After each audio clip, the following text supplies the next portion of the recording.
اس نے ماتھے پر ہاتھ رکھ دیا۔ سگریٹ کا لمبا سا کش لے کر فلمی انداز میں ساجد نے بہت سارا دھواں چھوڑا۔ اپنی ننگی نظروں سے سجو کی طرف دیکھتا ہوا بولا، نام تو بڑا پیارا ہے، اور یہ خود نہیں پیاری؟ ڈولی ٹھنکی، ارے انہی کی مناسبت سے تو کہہ رہا ہوں۔ اب سجیلا کو اپنی تعریف کروانا ذرا بھی اچھا نہیں لگ رہا تھا۔ پتہ نہیں کیسے اوچھے اوچھے انداز تھے اس آدمی کے۔ اتنے میں میوزک تیزی سے بجنے لگا اور کچھ لوگ اٹھ کر ڈانس کرنے آ گئے۔ باہر سے کچھ اور لوگ آ کر ان کی جگہ پر بیٹھ گئے۔ عابد بھائی کہاں ہیں؟ ڈولی نے پنجوں کے بل کھڑے ہو کر ادھر ادھر دیکھا، پھر سجو کی طرف منہ کر کے بولی، میرے عابد بھائی کمال کا ڈانس کرتے ہیں، خدا کی قسم آج تک ہمارے ہاں کوئی ان کا مقابلہ نہیں کر سکا۔ سب تھک کر بیٹھ جاتے ہیں مگر وہ نہیں تھکتے۔ میں ابھی ان کو ڈھونڈ کے لاتی ہوں اور تمہارا ان سے تعارف کرواتی ہوں۔ نہیں نہیں، ابھی کیا جلدی ہے؟ سجو گھبرائی، پگلی وہ بڑی جلدی لڑکیوں کو ڈانس سکھا دیتے ہیں، چاہے کسی کو ایک قدم نہ اٹھانا آتا ہو۔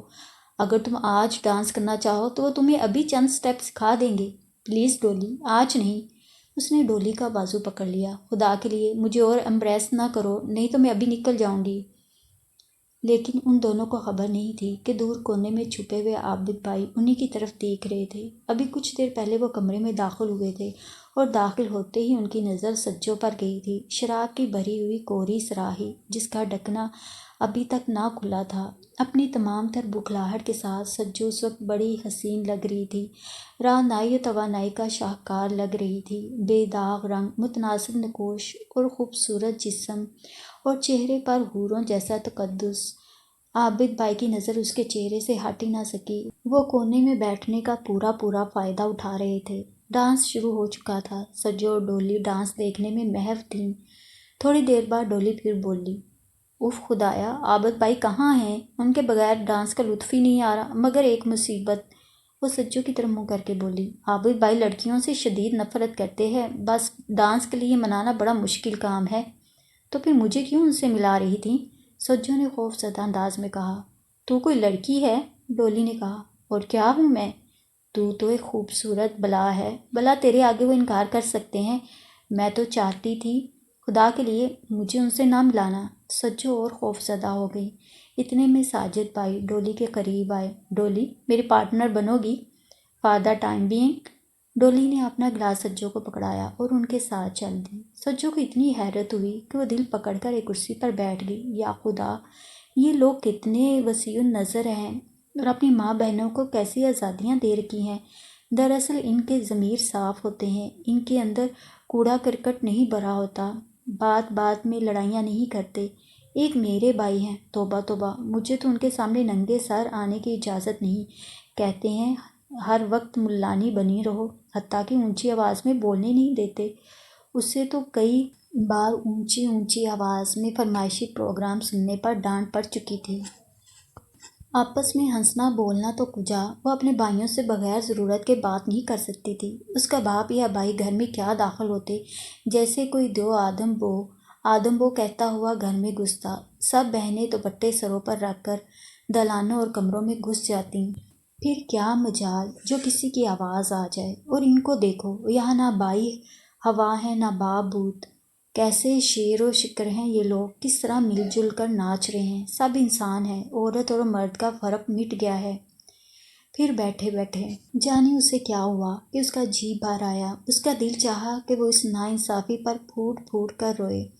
مبادہ اس کے آنسو نکل آئیں۔ گھبرا کر وہ باہر نکل گئی۔ باہر ایک آدمی سے اس کی ٹکر ہوتے ہوتے بچی۔ سوری کہہ کر وہ آگے نکل گئی تو اس آدمی نے بڑی انکساری سے کہا، آپ کو پینے کے لیے کچھ چاہیے؟ جی نہیں شکریہ۔ آپ کس کو ڈھونڈ رہی ہیں؟ میں آپ کی مدد کر سکتا ہوں۔ جی نہیں شکریہ، جی شکریہ، وہ بکھلاہٹ میں کہے جا رہی تھی کہ ادھر سے راضی آپا آ گئیں۔ ارے سجیلا، تم یہاں ہو؟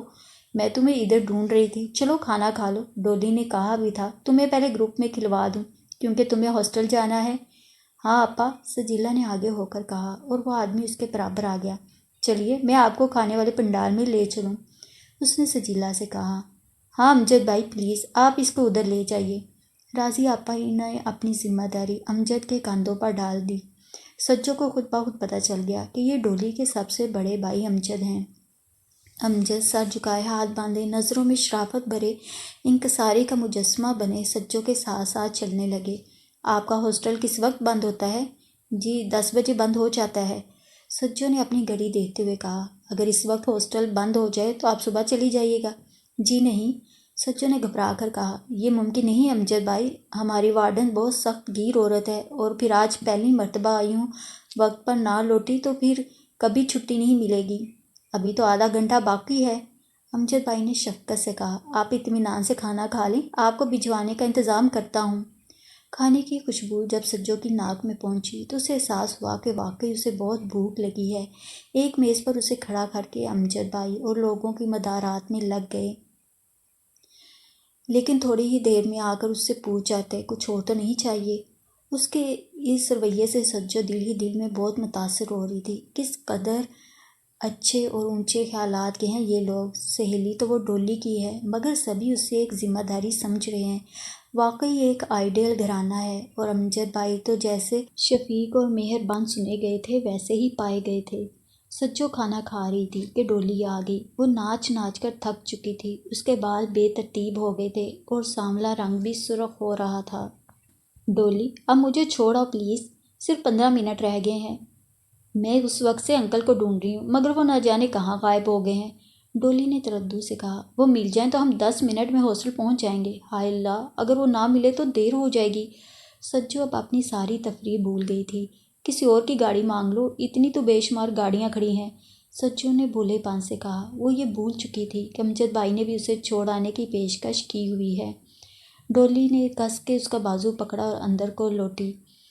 ساجد بھائی کی آنکھیں سرخ ہو رہی تھیں، وہ ایک سگریٹ سلگا رہے تھے۔ انہوں نے نظر اٹھا کر جب سجو کی طرف دیکھا تو سجو ڈر گئی، وہی نگاہ کھا جانے والی۔ ساجد بھائی، ڈولی نے چاپلوسانہ انداز میں کہنا شروع کیا، ذرا دیر کو اپنی گاڑی دے دیجیے گا، مجھے ابھی کہیں جانا ہے۔ انہوں نے انکار کے لہجے میں کہا، پلیز بھائی جان۔ ڈولی مچلنے لگی، بس 15 منٹ میں لوٹ آئیں گے، میں ڈرائیور کو لے کر جاؤں گی، آپ بیٹھے رہیے۔ مگر جانا کہاں ہے؟ ساجد نے پوچھا۔ یہ ذرا سجو کو ہاسٹل چھوڑنے جانا ہے، 10 بجنے والے ہیں، ہاسٹل بند ہو جائے گا اور اس کی جان پر بنی ہوئی ہے۔ ساجد نے پھر نظر بھر کر سجو کی طرف دیکھا۔ سجو آنکھوں میں آنسو بھرے دوسری طرف دیکھ رہی تھی۔ مگر مجھے تو ایک ضروری کام سے جانا ہے۔ سجو کے آنسو ٹپکنے والے تھے، وہ گھبرا کر باہر نکل گئی۔ ڈولی بھی اس کے پیچھے باہر نکلی۔ سجو نے رومال کی نوک پر آنسو روک لیے اور ڈولی بولی، گھبرا نہیں پگلی، ابھی کوئی انتظام ہو جاتا ہے۔ سامنے ہی ایک خوش پوش نوجوان ایک نیم برہنہ پاکستانی لڑکی سے مصروف گفتگو تھا۔ ڈولی اس کی طرف دوڑی، سجو اس کے پیچھے تھی۔ عابد بھائی، ہم تھوڑی دیر کے لیے آپ کی گاڑی لے جائیں، بس 15 منٹ میں واپس کر دیں گے۔ ہرگز نہیں، اس نے منہ موڑے بغیر کہا، میں خود کسی کو چھوڑنے جا رہا ہوں۔ آؤ سجو، امجد بھائی سے بات کریں۔ ڈولی نے جب سجو کا بازو پکڑا تو عابد چونک اٹھا۔ اس نے مڑ کر دیکھا، آزردہ سی سجو ڈولی کے ساتھ جا رہی تھی، اور وہ کتنی دیر سے اس لڑکی کے متعلق جاننے کی کوشش کر رہا تھا، اور اب سجو اور ڈولی گیٹ میں جا کر کھڑی ہو گئی تاکہ جو بھی موٹر جا رہی ہو اس سے لفٹ مانگ لیں۔ اچانک پرلی طرف سے ایک کار ان کے پاس آ کر رکی۔ دروازہ کھول کر عابد بھائی نے باہر دیکھا اور ڈولی سے بولے، چلنا ہو تو کار میں بیٹھ جاؤ، تم لوگوں کو بھی چھوڑ آتا ہوں۔ اس نے سجو کو جان بوجھ کر نظر انداز کیا۔ ڈولی کی جان میں جان آ گئی۔ ابھی وہ سوار نہ ہوئی تھی کہ پیچھے سے اور دائیں جانب سے 2 کاریں آ کر رکیں۔ غور سے دیکھا تو ساجد بھائی اور امجد بھائی تھے۔ وہ دونوں غالباً ان کو چھوڑنے کے لیے آئے تھے، مگر عابد بھائی کے ساتھ معاملہ طے ہوتا دیکھ کر وہ واپس لوٹ گئے۔ ڈولی نے آگے کا دروازہ کھولا تو عابد بھائی رونق سے حکماً کہا، پیچھے۔ سجو کو اس میں بڑی سبکی محسوس ہوئی، مگر وہ خاموشی سے بیٹھ گئی، کیونکہ اس سے بتا چکی تھی کہ وہ لڑکیوں سے نفرت کرتا ہے۔ جب کار چل پڑی تو ڈولی سے حسب عادت چپ نہ رہا جا سکا۔ بولی، بھائی جان، میں نے تو سجو سے آپ کو ملایا ہی نہیں، یہ میری نئی سہیلی ہے اور میرے ہی کالج میں پڑھتی ہے۔ عابد نے کوئی جواب نہ دیا، بلکہ منہ سے سگریٹ کا دھواں چھوڑنے لگا۔ سجو نے پہلی مرتبہ اسے غور سے دیکھا۔ وہ اپنے دونوں بھائیوں سے بہتر تھا، غالباً مغرور بھی تھا، مگر سجو یہ نہ جانتی تھی کہ اس نے اپنے شیشے کا رخ سجو کی طرف کر رکھا ہے اور اس کے چہرے کے تاثرات کو نوٹ کر رہا ہے۔ کہاں سے آئی ہے یہ؟ تھوڑی دیر بعد عابد نے اجڑ پنے سے پوچھا۔ ملتان ہی سے سمجھ لیجیے، اس کے پاس ہی ان کا گاؤں ہے۔ ڈولی بولی، انتہائی قدامت پسند اور ٹیڑھا میڑھا شہر۔ وہ اسی انداز میں بولا اور سجو اندر ہی اندر کھولنے لگی۔ ہائے اللہ عابد بھیا، آپ کو اس طرح نہیں کہنا چاہیے۔ ڈولی ٹھنک کر بولی، اتنی سویٹ ہے میری سہیلی، آپ اس کا دل توڑے ہیں۔ یہ کہہ کر اس نے اپنا بازو سجے کے گلے میں ڈال دیا، مگر سجو کی تمام تر خودی اس وقت بیدار ہو گئی تھی۔ ڈولی کا بازو پرے کرتے ہوئے بولی، اس سے کیا فرق پڑتا ہے ڈولی، یہ تو ہر شخص کے سوچنے کا اپنا انداز ہے۔ کچھ لوگ ملتان کو ملتان شریف کہتے ہیں، ان کے خیال میں یہ ایک مقدس جگہ ہے جس میں مقدس ہستیاں دفن ہیں۔ کسیانہ ہو کر عابد نے ایک کہکا لگایا جسے سجو نے ایک کہکا استہزاء جانا۔ ڈولی بولی، تم خاصی خالص ملتانی ہو بھائی جان۔ پھر وہ عابد سے بولی، اس کا گاؤں تو جمال پور ہے، اور ڈولی نے ایک ہی سانس میں اس کی عمارت، خدام، محل اور زمینوں کی بڑائی کر ڈالی۔ سجو دل ہی دل میں اترانے لگی۔ تبھی عابد نے اداکاری کرتے ہوئے سگریٹ کا کش لگایا۔ کیا تبھی؟ ڈولی چونکی، ایک دم سے گاؤں کی لگتی ہے تمہاری سہیلی۔ ارے نہیں تو۔ ڈولی کو اس مرتبہ سچ مچ برا لگا، یہ تو اتنی اسمارٹ ہے، دیکھ کر تو کوئی بھی نہیں بتا سکتا کہ یہ گاؤں کی ہے۔ بے ظاہری رکھ رکھاؤ سے کیا ہوتا ہے؟ عابد بولا، میں تو ذہن کی بات بھی کر رہا ہوں۔ ذہنی طور پر تمہاری سہیلی ابھی گاؤں میں ہی رہتی ہے، پوچھ کے دیکھ لو اس سے، یہ کتنا گھبرا رہی تھی۔ کسی سے کھل کر بات کرنا یہ معیوب سمجھتی ہے، کوئی غور سے دیکھے تو گھبرا جاتی ہے، مکس اپ ہونے کے بجائے کونا ڈھونڈ کر وہاں کھڑی ہو جاتی ہے۔ کیوں؟ اس نے داوطلب نگاہوں سے دونوں کو دیکھا۔ سجو کا دل زور زور سے دھڑکنے لگا اور وہ بار بار اپنی پلکیں چپکنے لگی۔ یہ سب باتیں سچ تھیں، مگر وہ مجبور تھی، اس کی زندگی میں یہ پہلا موقع تھا۔ اس نے تو اپنے آپ کو بڑے آرام سے سنبھالا ہوا تھا، اور تو اور جب کوئی مذاق کرتا ہے تو انجوائے کرنے کے بجائے جھٹ برا مان جاتی ہے۔ عابد نے اپنی تفتیش جاری رکھی۔ اس مرتبہ ڈولی زور سے ہنسی۔ اچھا تو عابد بھائی آپ مذاق کر رہے ہیں، میں بھی حیران ہو رہی تھی کہ آپ تو ایسے بے مہذب کبھی نہیں تھے۔ بھائی ہم تو پہلی ملاقات میں ہی جان لیتے ہیں کہ کس سے ہماری دوستی ہو سکتی ہے کس سے نہیں۔ سجو، ڈولی نے جلدی سے کہا، عابد بھائی کی باتوں کا برا نہ مانا کرو، یہ باہر سے جتنے تیکھے ہیں اندر سے اتنے ہی میٹھے ہیں۔ سبحان اللہ، عابد درمیان میں بولا۔ اور یہ ہر ایک کو چھپتے ہوئے فقرے کہتے رہتے ہیں، جو لوگ ان کو اچھی طرح جانتے ہیں وہ برا نہیں مانتے۔ سجو چپ چاپ بیٹھی رہی۔ اور میرا خیال ہے تمہاری سہیلی باہر سے جتنی میٹھی ہے اندر سے اتنی زہریلی ہے۔ نہیں نہیں، ڈولی جلدی سے بولی، عابد بھائی آپ نے غلط اندازہ لگایا ہے، یہ اتنی سویٹ ہے کہ کیا بتاؤں۔ بتانے کی کیا ضرورت ہے، کیا مجھے نظر نہیں آتا؟ عابد بولا۔ سجو کا دل دھڑکنے لگا۔ پھر آپ اس بیچاری کو تنگ کیوں کر رہے ہیں، تاکہ وہ پہلی ملاقات میں ہی کھل جائے؟ اچھا، ڈولی ہنسنے لگی۔ اتنے میں سامنے ہاسٹل آ گیا۔ اس طرف عابد بھائی، ڈولی نے کہا، اندر پہنچ جاؤ گی یا چوکیدار کی تواضع کر دوں؟ عابد نے کہا، نہیں نہیں آپ یہیں ٹھہریے۔ ڈولی نے کہا، ہم خود طے کر لیں گے۔ وہ دونوں کار سے باہر نکل آئیں۔ عابد بھی اتر آیا تھا۔ سجو ڈولی کے ساتھ قدم اٹھانے لگی، پھر نہ جانے اسے کیا خیال آیا، مڑ کر عابد سے بولی، شکریہ۔ کس بات کا؟ عابد نے اس کی آنکھوں میں گھورتے ہوئے کہا، میرا تجزیہ کرنے کا۔ سجو نے جانے کیسے شوخی سے کہہ دیا۔ اوہ، عابد ہنسا، اللہ نے چاہا تو یہ سلسلہ اب جاری ہی رہے گا۔ سجو اور ڈولی ہنستے ہوئے گیٹ کی طرف چلیں۔ سجو رات گئے تک جاگتی رہی، اسے نیند نہیں آ رہی تھی۔ ساری شام کا ہنگامہ بار بار اس کی نگاہوں میں گھوم جاتا، ایک ایک شکل اور ایک ایک بات کے متعلق اس نے بار بار اور اتنی بار سوچا کہ سب کچھ اسے ازبر ہو گیا۔ کتنا کیف آگیں ماحول تھا، کتنے مسرور تھے وہ لوگ، زندگی سے بھرپور، انہیں کوئی احساس کمتری نہیں، کوئی مسئلہ نہیں، کوئی دکھ نہیں۔ یہ اس کا آئیڈیل ماحول تھا، کاش وہ اسی ماحول میں پیدا ہوئی ہوتی۔ اور پھر سب کچھ سوچتے سوچتے اس کے لاشعور میں عابد بھائی کی شبیہ آ جاتی۔ وہ کتنا خوبصورت اور پرکشش تھا، اتنا ہی زہریلا بھی تھا، مگر اس کے ساتھ ہی ایک ہلکی سی مسکراہٹ اس کے ہونٹوں پر آ جاتی۔ ایسے آدمی ہوتے ہی مغرور ہیں۔ اور پھر ڈولی نے کہہ دیا تھا کہ اسے لڑکیوں سے نفرت ہے، بیچارہ مریض بن جاتے ہیں ایسے مرد۔ اب اس کی باتوں کا برا کیا ماننا، کہتا ہے سلسلہ اسی طرح جاری رہے گا، مگر اب میں چوکنے والی نہیں ہوں، ترقی بہ ترقی جواب دوں گی۔ جب نیند اس کے قریب آئی تو اس کے ذہن میں صرف عابد بھائی کا خیال تھا، اس کے لاشعور میں اس پتھر کو جھونک لگانے کی تمنا تھی۔ وہ اس پہاڑ کو اپنی جگہ سے ہلانا چاہتی تھی اور اسے اپنے حسن پر پورا بھروسہ تھا، مگر ہائے اللہ، وہ کیا سوچ رہی ہے، توبہ توبہ، وہ تو سب اسے اپنی چھوٹی بہن کی طرح چاہ رہے تھے اور یہ مس صاحبہ رومانس کی دنیا میں پہنچ گئی۔ استغفر اللہ، جانے کب تک درود و استغفار پڑھتی وہ سو گئی۔ اور اب تو وہ گل افشاں اتنی مرتبہ جا چکی تھی کہ ان کا گھر کا ہی فرد لگنے لگی تھی۔ سب گھر والوں کی مزاج داں بن گئی تھی۔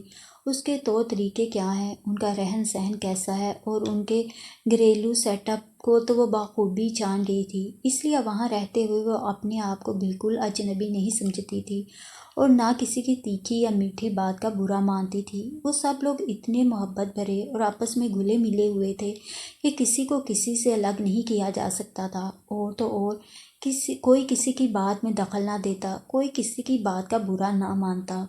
اور مزہ یہ کہ ہر ایک کو مکمل آزادی تھی، جو جس کا دل چاہتا کرتا رہتا۔ گھر آنے کا کسی کا کوئی وقت مقرر نہیں تھا، جس وقت جس کا دل چاہے وہ گھر آ جائے۔ ایک دوسرے کے مہمانوں کی وہ جی جان سے عزت کرتے تھے، خاطر مدارت میں کمی نہ کرتے، اور نہ آنے جانے والوں کے مشاغل میں رخنہ اندازی کرتے۔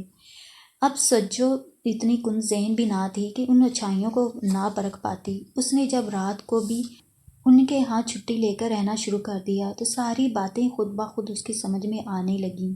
ڈولی کی باجیاں اسے بہت چاہتی تھیں۔ جب کبھی وہ آ جاتی، جانو باغ و بہار ہو جاتی، اس کی خاطر تواضع کرتی، اسے شاپنگ کراتی، پکچر پر لے جاتی، اور پھر رات کو سونے سے پہلے بستروں میں بیٹھ کر مزے مزے کی باتیں سناتی۔ ڈولی کے بھائی اپنی چھوٹی بہن سمجھ کر اس کا بہت خیال رکھتے۔ ایک ادھر سے آ کر چٹکی کاٹ جاتا، دوسرا اسے گدگدی کر جاتا، تیسرا شفقت سے اس کے بال خراب کر جاتا، اور پکچر تو اسے ہر دفعہ دکھائی جاتی۔ کبھی بڑے بھائی لے جاتے، کبھی منجلے بھائی، اور کبھی چھوٹے بھائی۔ گھریلو معاملات میں وہ برابر حصہ لیتی تھی۔ بیرونی مہمانوں سے اس کا تعارف فرسٹ کزن کہہ کر کروایا جاتا۔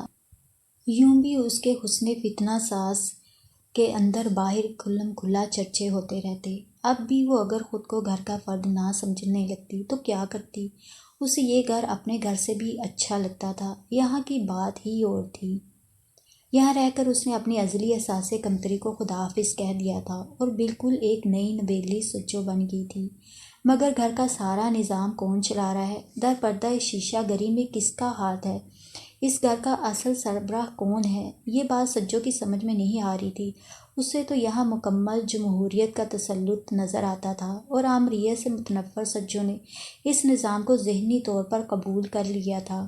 ڈولی کے امی اور ابا اس کی اماں اور بابا کی طرح ہرگز نہیں تھے، کبھی کسی کے معاملات میں دخل نہ دیتے، بلکہ ان سے الگ تھلگ رہتے تھے۔ ڈولی کے ابا تو خیر ایک عرصے سے فالج کے مریض تھے، اس لیے وہ بیچارے گھر میں نہ ہونے کے برابر تھے۔ اتنے بڑے گھر میں ایک کونے میں ان کا ایک چھوٹا سا کمرہ اور ساتھ ایک چھوٹا سا غسل خانہ تھا۔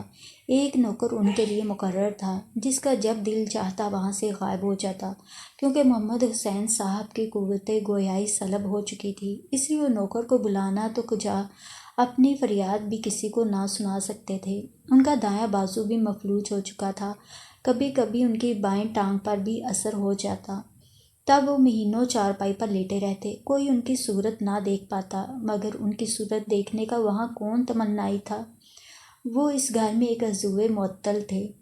اس پر آفرین تھی بیٹیوں پر کہ ایک ڈاکٹر اور ایک ملازم مستقل مقرر کر رکھے تھے، اور بلا چونو چرا ملازم کی تنخواہ اور ڈاکٹر کی فیس اور دواؤں کے بل ماہانہ ادا کرتے تھے۔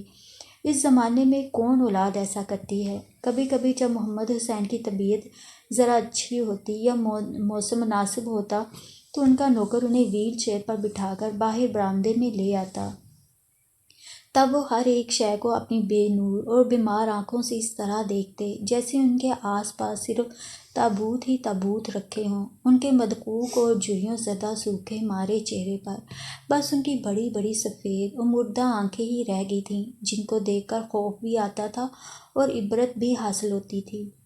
ایک روز جب سجو گل افشاں میں آئی ہوئی تھی، اتفاقاً اس کی نظر ویل چیئر پر پڑے ہوئے اس ڈھانچے پر چلی گئی۔ ڈھانچہ بالکل بے حس و حرکت تھا، بلکہ خوفناک حد تک ساکت تھا، مگر اس کی آنکھیں دیوانہ وار گول گول گھوم رہی تھیں۔ وہ آنکھیں اس طرح ارد گرد کا جائزہ لے رہی تھیں جیسے بول رہی ہوں، پوچھ رہی ہوں، خبردار کر رہی ہوں، اور پھر رو رہی ہوں، آہ بکا کر رہی ہوں۔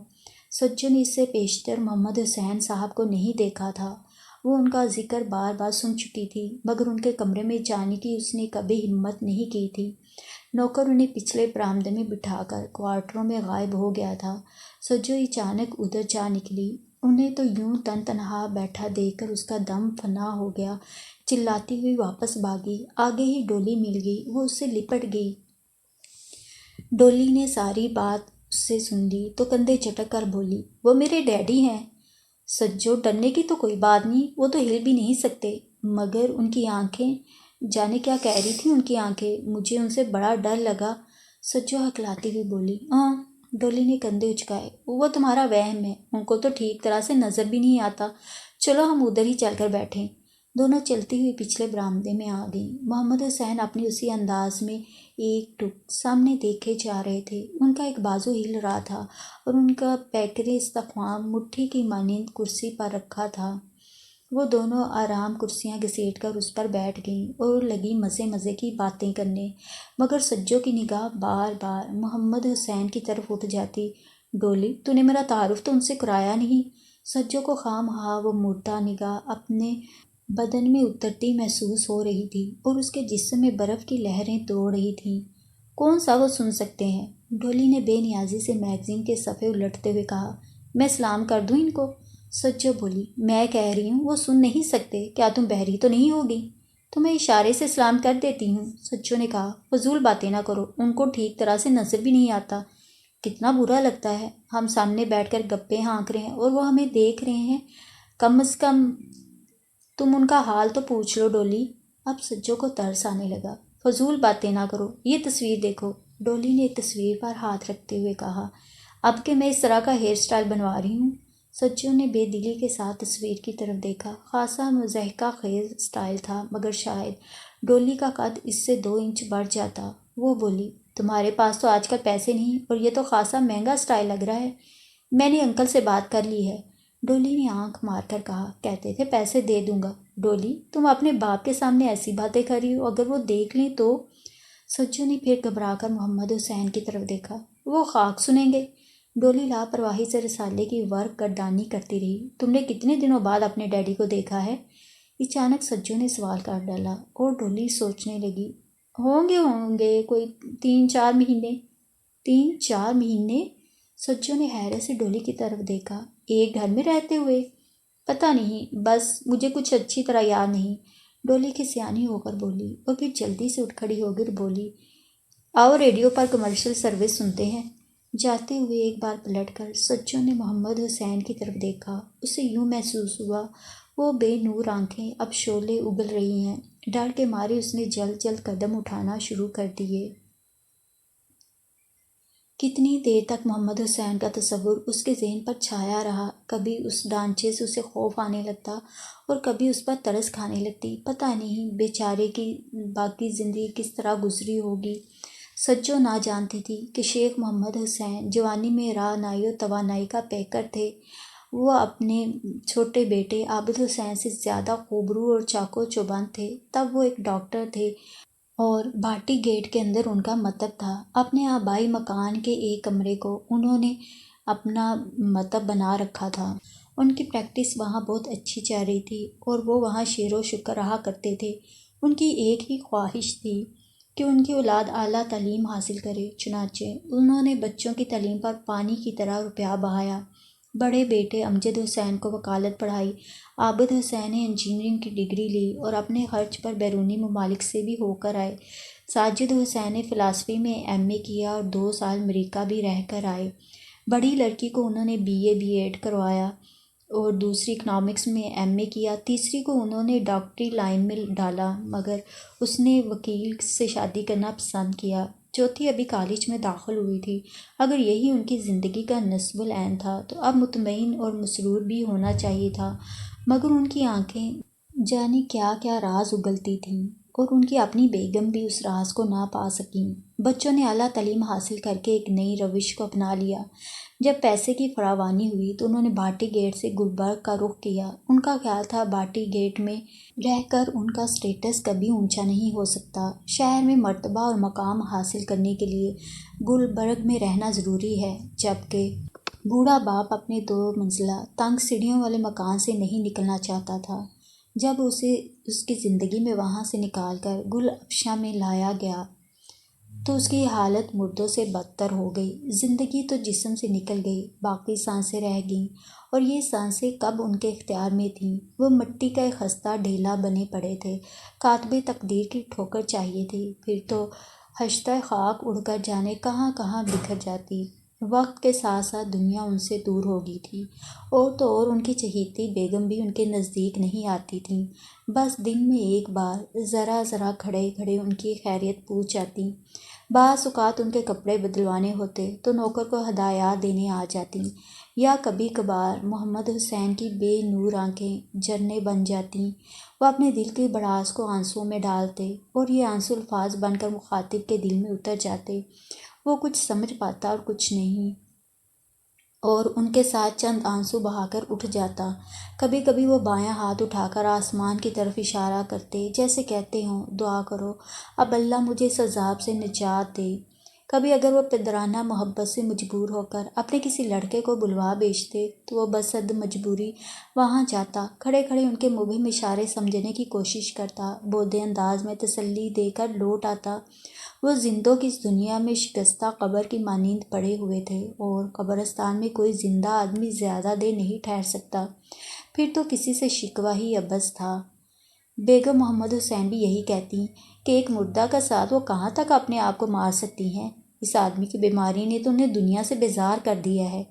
دنیا سے ان کی بیزاری کا یہ عالم تھا کہ زیادہ سے زیادہ وقت وہ کھانے پینے میں گزارتی، شوخ رنگوں کے بڑے بڑے پھولوں والے کپڑے پہنا کرتی، اپنے موٹاپے کو اپنے اندرونی غم کا اشتہار کہتی، جگہ جگہ سے سفید ہوئے بالوں کو نت نئے خضابوں سے رنگا کرتی، اور اپنے ہاتھوں پاؤں کے ٹوٹے ہوئے ناخنوں کو تیز رنگ کی نیل پالش سے رنگتی رہتی۔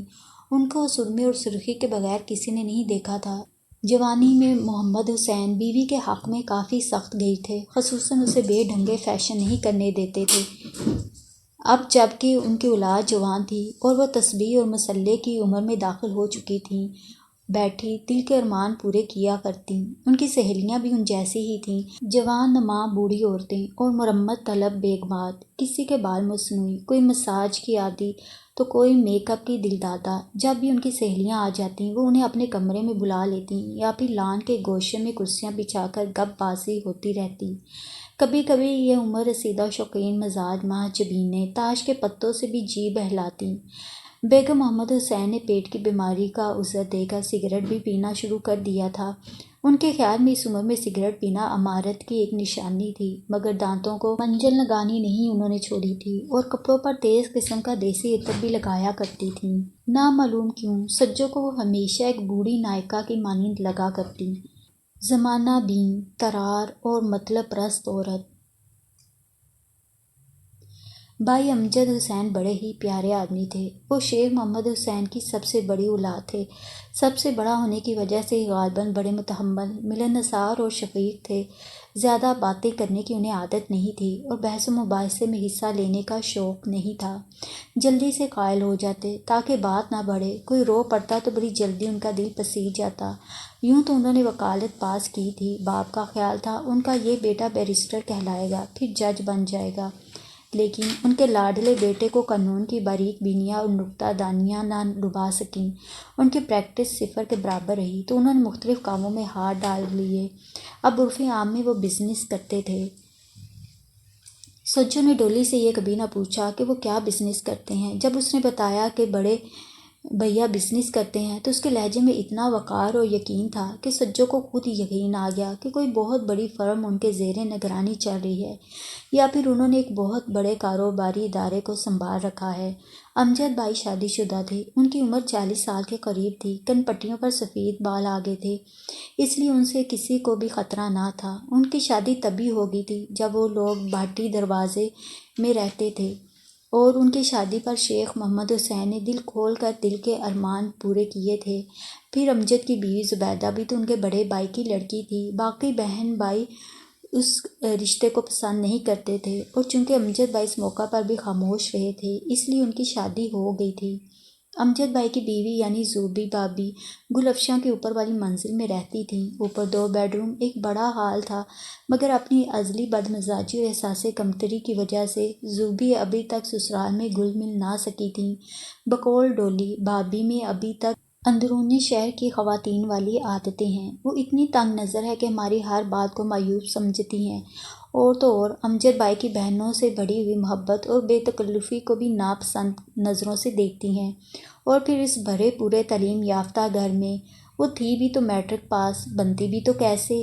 اس لیے وہ نیچے بہت کم نظر آتی، کسی فنکشن یا کسی خاص موقع پر ہی ان کی جھلک نظر آ جاتی، ورنہ اوپر ہی سے ان کے چیخنے چلانے اور بچوں کو مارنے پیٹنے کی آوازیں آتی رہتیں۔ البتہ بچیاں اور امجد بھائی اکثر و بیشتر نیچے ہی نظر آ جاتے، یا پھر ان کو ضرورت کے وقت بلوا لیا جاتا، اور کبھی بھابھی کسی کام یا سویٹر کا نمونہ لینے نیچے اتر آتی تو سب بہنیں محتاط ہو جاتی، کوئی ان سے ہنسی مذاق نہ کرتا، سنبھل سنبھل کر بات کی جاتی اور سمجھ سمجھ کر جواب دیا جاتا، مبادہ بات کا بتنگڑ نہ بن جائے۔ بھابھی جتنی دیر بیٹھی رہتی ماحول میں تناؤ رہتا، اس لیے ان کی موجودگی کو کوئی بھی زیادہ دیر برداشت نہ کر سکتا تھا۔ ویسے بھی بھابھی کا برتاؤ ان لوگوں کے ساتھ حاکمانہ تھا، اس کا خیال تھا یہ سب کے سب اس کے شوہر کی دولت پر عیش کرتے ہیں اور اینٹھتے بھی ساتھ ہیں، اور اگر آج میرا شوہر مجھے لے کر یہاں سے چلا جائے تو انہیں آٹے دال کا باؤ معلوم ہو جائے۔ غالباً اسی وجہ سے ان کی سسرال میں کسی سے نہ بنتی تھی۔ ان کا بس چلتا تو اپنی بچیوں اور شوہر کو نیچے جانے سے ہمیشہ ہمیشہ کے لیے روک دیتی، مگر اس معاملے میں ان کا شوہر ان کی ایک نہ سنتا، اور وہ بھی بیٹھی جلتی کٹتی رہتی تھیں۔ ویسے فیشن کے معاملے میں نندوں کے کان کترتی تھیں، ہیئر سٹائل نیا بنواتی، قیمتی سے قیمتی کپڑے پہنتی، جہاں تک ہو سکتا نندوں کو جلانے کا سامان کرتی اور ان پر اپنی برتری ٹھونسنا چاہتی، مگر ان کی نندیں ان حربوں سے بے نیاز رہتیں۔ ایسی باتوں پر سوچ کر وہ اپنا قیمتی وقت برباد کرنا نہیں چاہتی تھیں، کیونکہ ان کی زندگی سے بھرپور دلچسپیاں انہیں کسی اور ہنگامے کی اجازت نہیں دیتی تھیں۔ امجد بھائی کی اوپر تلے کی 5 بیٹیاں تھیں، لڑکا کوئی نہیں تھا، اور بھابھی کو لڑکے کی بڑی حسرت تھی۔ وہ سمجھتی شاید ان کا لڑکا نہیں ہے، اس لیے امجد حسین اس کی محبت نہیں بن سکے، اس لیے وہ چوری چھپے لڑکا پیدا ہونے کے تعویذ گنڈے کرتی رہتی، اور بھائی نے انہیں کئی بار سمجھایا تھا کہ اس احساس کمتری سے چھٹکارا حاصل کر لیں، انہیں لڑکے کی تمنا نہیں ہے، ان کی 4 بہنیں ہیں، اگر 5 بیٹیاں ہو گئیں تو کیا؟ مگر بھابھی اس ایک معاملے میں مات کھانے کو تیار نہیں تھیں، اور انہیں امید بھی تھی کہ ایک دن ان کے ہاں لڑکا پیدا ہوگا۔ ایک دن اتفاق سے سجو کی بھابھی سے تفصیلی ملاقات ہو گئی۔ اس روز گھر والے کسی شادی پر گئے ہوئے تھے اور سجو گھر میں اکیلی تھی۔ بھابھی ٹہلتے ٹہلتے سجو کے کمرے میں آ گئی۔ سجو اس گھر میں آمد و رفت بھابھی کو بہت کھٹکنے لگی تھی۔ انہوں نے سجو کو آڑے ہاتھوں لینا شروع کیا تو سجو بکھلا گئی۔ باجیوں سے بھابھی کی بدمزاجی کے قصے سن سن کر وہ ان سے پہلے ہی خوف زدہ تھی، اس لیے اس نے ابتدا ہی میں گھر کے تمام افراد کے اوصاف اور خلوص بیکراں کے قصیدے پڑھنا شروع کر دیے۔ بھابھی طنز سے ہنسی اور بولی، سجو بھی، تمہیں ہر شے کی حقیقت کا علم تب ہوگا جب پانی سر سے نکل جائے گا۔ کیا مطلب بھابھی؟ سجو کو جیسے بچھو نے کاٹ لیا۔ کچھ نہیں، بھابھی مسکراتی ہوئی اٹھ کھڑی ہوئی۔ سجو بھی، تم مجھے جاہل، ان پڑھ، بدمزاج کہتی ہوگی؟ اس نے حیران سی سجو کی طرف دیکھا کہ میں اپنے شوہر کو قابو میں نہیں رکھ سکتی، مجھ میں اتنے لوگوں کا مقابلہ کرنے کی ہمت نہیں ہے، اور پھر میرے ارد گرد حسین اور نوجوان لڑکیوں کا ہجوم بھی نہیں ہے۔ یہ ہنر تو ان بہنوں کو آتا ہے، بھائی ان کے دیوانے کیوں نہ ہوں۔ جی؟ سجو حیرت سے کھڑی ہو گئی۔ سمجھ جاؤ گی بی بی، ابھی نادان ہو۔ بھابھی حیران سی سجو کو چھوڑ کر سیڑھیاں چڑھ گئی، اور سجو کا دل نفرت سے بھر گیا۔ یہ عورت نہیں، ناگن ہے، اس کو صرف ڈنک لگانا آتا ہے۔ اس کی محرومیوں نے اسے ہر مسرور شخص سے متنفر کر دیا ہے۔ آخر اپنی نندوں سے اس قدر کیوں چلتی ہے؟ اللہ کا دیا سب کچھ ہے اس کے پاس۔ اس کی انہی باتوں سے عاجز آ کر اس کا شوہر اس سے دور رہتا ہے۔ مگر حسین لڑکیوں کا ہجوم، یہ کیا کہہ رہی تھی؟ میرے پلے تو کچھ نہیں پڑا، خدا نے اس کو اندھا کر دیا ہے۔ کس قدر احمق ہے یہ عورت، اپنے معصوم صورت اور فرشتہ سیرت شوہر پر خود ہی کیچڑ اچھال رہی ہے۔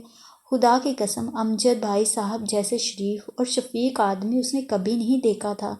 جب بھی سجو نے کوئی کام کہا تو انہوں نے انکار نہیں کیا، اسے ضرور کیا، اور وہ ڈولی کا کہا ٹال جاتے، مگر سجو کا کہا انہوں نے کبھی نہیں ٹالا تھا۔ اکثر ایسا بھی ہوتا کہ کوئی بہن سجو کا نام لے کر امجد بھائی سے کہتی اس کو بازار سے کچھ شے لینی ہے، ذرا لے چلیے۔ وہ کتنے بھی تھکے ہوئے ہوتے جانے کو تیار ہو جاتے۔ ایک بات کی سجو کو سمجھ نہیں آئی تھی کہ جب ان لوگوں کے ساتھ وہ بازار جاتی اور اسے ڈولی یا کسی اور کے ساتھ موٹر میں آگے بیٹھنا پڑتا، اسے ہمیشہ درمیان میں دھکیل لیا جاتا۔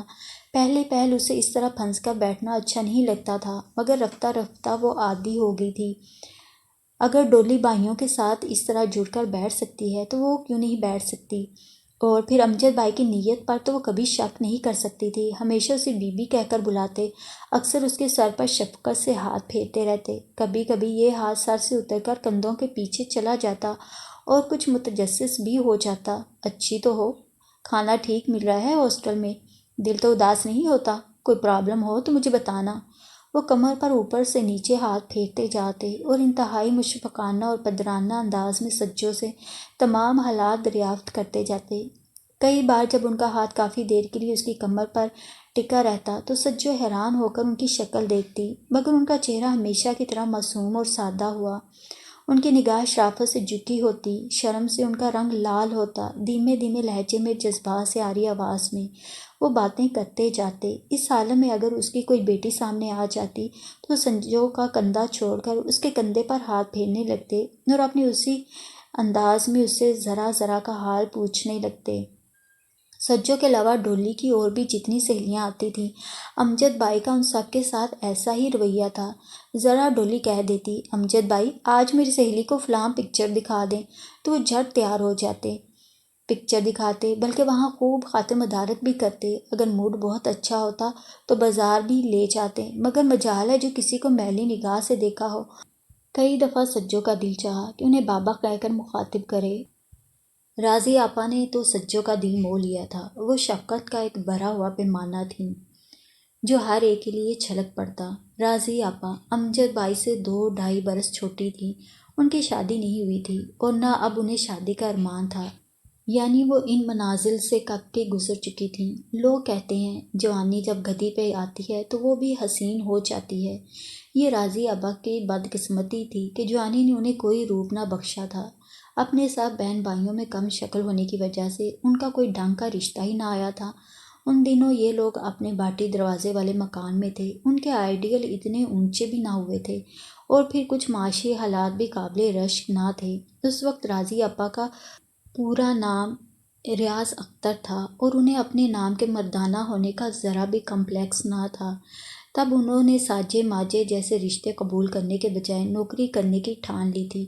انہوں نے بی اے تو اچھے نمبروں سے پاس کر لیا تھا، بی ایڈ میں داخلہ لے لیا، اس کے بعد ایک ہائی اسکول میں ملازمت کر لی۔ یا شاید راضی آپا دل ہی دل میں سمجھ گئی تھیں کہ اچھا رشتہ ان کے مقدر میں نہیں، ابھی سے زندگی گزارنے کا ایک ڈھنگ بنا لینا چاہیے۔ اس وقت اگر دولت ہوتی تو راضی آپا کے باہر کو نکلے ہوئے دانت سبوں کو سونے کے نظر آتے۔ یہ اپنے نصیب کی بات ہے کہ دولت تب ملی جب جوانی جل دے گئی۔ اب تو ان کے آدھے بال سفید ہو رہے تھے جنہیں وہ بڑی خوبصورتی سے جوڑے میں چھپا لیتی تھیں، بالکل اسی طرح جس طرح گل افشاں میں آ کر انہوں نے اپنا اصلی نام چھپا لیا تھا۔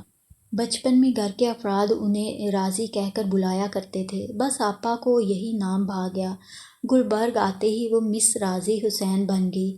پھر یہاں آنے کے بعد انہوں نے شہر والے اسکول کی ملازمت چھوڑ دی تھی اور سفارش سے ایک اور بڑے اسکول میں پڑھانے لگی تھیں۔ تبھی فر انگریزی بولتی، اسٹائل سے جوڑے باندھتی، نفیس ساڑیاں پہنتی تھیں۔ ان کے چہرے کی بدصورتی ان کی خوش خلقی نے ڈانپ لی تھی۔ ہر وقت ہنستی رہتی تاکہ باہر نکلے ہوئے دانتوں کا عذر سامنے نہ آئے۔ جب کسی سے ملتی تو یوں کہ جیسے ان کے بغیر ان کی زندگی ادھوری تھی، اپنی تمام تر شفقت نچھاور کرنے پر تل جاتی۔ ان کے متعلق گھر میں کوئی بھی اسکینڈل مشہور نہیں تھا، البتہ ان کی ایک چینی آدمی سے دوستی تھی جو ایک ریسٹوران کا مالک تھا۔ اسے راضی آپا کا اکلوتا بوائے فرینڈ کہہ لینا چاہیے، کیونکہ وہ اکثر اس کے ساتھ باہر بھی جاتی، پکچرز بھی دیکھتی اور گھر میں بھی آنے کی اجازت دے رکھی تھی۔ جب وہ آتا، راضی آپا کالا سیاہ قہوہ بنا کر اس کے پاس جا بیٹھتی اور گھنٹوں وہ دونوں باتیں کرتے اور کہکے لگاتے رہتے۔ شروع میں چھوٹی چھوٹی بہیدانہ جیسی آنکھوں اور بیر کی طرح پھولے ہوئے چہرے والا ٹھگنا چینی سجو کو بالکل نہیں بھاتا تھا۔ پتہ نہیں راضی آپا کو اس میں کیا نظر آتا ہے جو اسے دوست بنا بیٹھی ہیں۔ میرا تو پاس بیٹھنے کو دل نہیں چاہتا، مگر جب ایک بار راضی آپا کی خوشنودی کی خاطر سجو کو اس کی مدارت کرنی پڑ گئی تو اسے احساس ہوا وہ بڑا دلچسپ اور خوش مزاج آدمی ہے۔ وہ اپنے بچوں جیسے انگریزی لب و لہجے میں بڑے مزے کی باتیں سنایا کرتا تھا۔ ویسے وہ اردو بھی صاف بول لیتا تھا اور کوشش کرتا کہ زیادہ وقت اردو زبان بولے۔ راضی آپا کی ایک اور بڑی پیاری عادت تھی کہ وہ جوان لڑکیوں کو نصیحت کرنے سے نہیں چوکتی تھی۔ اگر انہیں معلوم ہو جائے کہ کوئی لڑکی خیالی دنیا بسا بیٹھی ہے اور اس کا شادی کا ارادہ نہیں، تو جب تک اسے شادی کا قائل نہ کر لیتی باز نہ آتی۔ لیکن اس گھر میں سجو سب سے زیادہ متاثر عابد بھائی سے ہوئی تھی۔ عابد بھائی راضی آپا سے چھوٹے تھے، یوں تو وہ عورتوں سے متنفر مشہور تھے، مگر زیادہ تر لڑکیوں کی کمپنی میں رہتے ان کو کھلی آزادی تھی، جس کو جی چاہے کہہ لیں۔ ان کی باتوں کا کوئی برا نہ مانتا تھا۔ ان کی باتیں ایسی نوکدار ہوتیں جیسے مچھلی پکڑنے والا کانٹا جو چبھتا بھی ہے اور پھانس بھی لیتا ہے۔ عجیب بات تھی، سب لوگ دیا تو امجد بھائی کا کھاتے تھے، مگر گن ہر وقت عابد بھائی کے گایا کرتے۔ سب بہنوں کی سہیلیاں اور رشتہ دار خواتین عابد بھائی کو ہیرو تصور کرتی تھیں۔ ان باتوں نے عابد بھائی کی شخصیت کو عرفہ اور پر اسرار بنا دیا تھا۔ یوں عابد بھائی اس گھر کے پرنس چارمنگ تھے، اس لیے ان کی شخصیت نے سجو کے گرد ایک عجیب سا جال بن دیا تھا۔ اس پر عابد بھائی کی زندگی سے ایک ایسی ٹریجڈی وابستہ تھی جس نے انہیں دوسروں کی ہمدردی کا حقدار بنا دیا تھا۔ ان کی خوبصورت بیوی انہیں چھوڑ کر چلی گئی تھی، یا دوسرے لفظوں میں انہوں نے بیوی کو طلاق دے دی تھی۔ ہائے اللہ، اتنے خوبرو، اتنے وجیح اور اتنے مہذب آدمی کو کوئی عورت چھوڑ کے جا سکتی ہے؟ سجو کو عابد بھائی میں کوئی عیب ہی نظر نہ آتا تھا۔ ضرور وہ بدصورت ہوگی، اسے کمپلیکس کے مارے چھوڑ کر چلی گئی ہوگی، سجو کہتی۔ مگر جب ڈولی نے اسے بتایا کہ بابی حمیرہ تو بہت ہی خوبصورت لڑکی تھی اور عابد بھائی نے اس سے لو میرج کی تھی، تو پھر وہ کوئی بڑی بدقسمت عورت ہوگی جو ایسے آدمی کو چھوڑ کر چلی گئی اور اپنے پیچھے ایسا تلخ تاثر چھوڑ کر چلی گئی کہ اچھا بھلا نارمل آدمی اب نارمل بن گیا ہے۔ اسے خواہ عابد بھائی سے ہمدردی محسوس ہونے لگی، گویا لاشعوری طور پر اس کی بدسلوکی کی تلافی کرنا چاہتی جو اس کے صنف نے ایک عظیم الشان مرد کے ساتھ کی تھی۔ غالباً اس لیے عابد بھائی بہت ہی کھردرے اور منہ پھٹ ہو گئے تھے کہ اپنی اب نارمیلٹی اور بعض اوقات وہ ایسی حرکتیں کر جاتے کہ سجو حیران بھی ہوتی اور برا بھی نہ مانتی۔ اور یوں بھی وہ گھر میں کئی باتوں کا برا اس لیے نہیں مانتی تھی کہ وہ شہری لڑکی کہلانا چاہتی تھی۔ وہ اپنی کسی بھی حرکت سے یہ واضح نہ کرنا چاہتی تھی کہ وہ گاؤں سے آئی ہے، اور عابد بھائی تو اس کی یہ چوری کئی بار پکڑ چکے تھے، اسی لیے تو ان کی تیز نگاہوں سے اسے ڈر لگتا تھا۔ ویسے اس کی بے جا شرم و حیا لیے دیے رہنے والی عادت کو عابد بھائی نے کافی کم کر دیا تھا۔ سب لوگوں کی موجودگی میں انہوں نے کئی بار اس کی کمر میں بازو ڈال کر اسے ڈانس کے لیے اٹھایا تھا۔ کئی بار ایسا بھی ہوتا کہ وہ سب لوگ کمرے میں بیٹھے ہوتے، ادھر سے عابد بھائی آ جاتے، کمرے میں جگہ ہونے کے باوجود وہ سجو کی کرسی کی طرف لپکتے، اس کے ننگے بازو پکڑ کر اسے کھڑا کر لیتے اور خود اس کی کرسی پر بیٹھ جاتے اور پھر اسے کھینچ کر اپنے گود میں بٹھا لیتے۔ یہ سب کچھ اتنی جلدی ہوتا کہ سجو بیچاری سنبھل بھی نہ پاتی، مگر سب بہنیں اس کے بیٹھتے ہی زور زور سے تالیاں پیٹنے لگ جاتیں اور ساتھ ہی قہقہے بھی لگانے لگتیں۔ اس سے بڑا کوئی اور جوک ہے ہی نہیں۔ جب ذرا ہنسی کا طوفان تھمتا تو راضی آپا خفگی سے کہتی، عابد کیوں تنگ کرتے ہو اس بیچاری کو؟ مگر ڈولی جلدی جلدی اپنے دونوں ہاتھوں کو پاگلوں کی طرح نچا نچا کر کہتی، ہائے اللہ، مزہ آ گیا۔ تو سجو بیچاری کا سارا خون چہرے پر آ جاتا۔